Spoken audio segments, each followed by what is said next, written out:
Shri Ravalnath housing फायनान्सनं गेल्या 30 वर्षात केलेली प्रगती अद्वितीय आहे। सहकारातील अशा संस्थेचा देशभर विस्तार झाला पाहिजे असं प्रतिपादन देशाचे माजी सचिव डॉक्टर ज्ञानेश्वर मुळे यांनी केलं। गडिंग्लजमधील श्री गणेश सांस्कृतिक भवनमध्ये रवळनाथ कोऑपरेटिव्ह हाऊसिंग फायनान्स सोसायटीची 30वी वार्षिक सर्वसाधारण सभा पार पडली। रवळनाथचे संस्थापक अध्यक्ष एम.एल. चौगुले यांनी संस्थेच्या कार्याचा आणि उपक्रमांचा आढावा घेतला। संस्थेनं 30 वर्षांच्या वाटचालीसह एकूण व्यवसायाचा 1000 कोटींचा टप्पा यशस्वीरित्या पूर्ण केला आहे असं ते म्हणाले।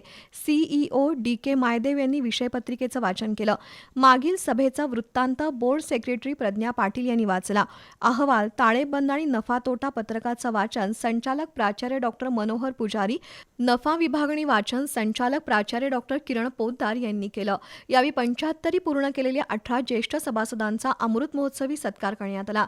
संस्था समूहातील 160 कर्मचाऱ्यांना हेल्मेट भेट दिल्याबद्दल श्रद्धा निळपणकर यांचा गौरव करण्यात आला। तसंच प्राध्यापक शिवाजी पाटील यांचा 64व्या राज्य नाट्य स्पर्धेतील यशाबद्दल विशेष सत्कार करण्यात आला।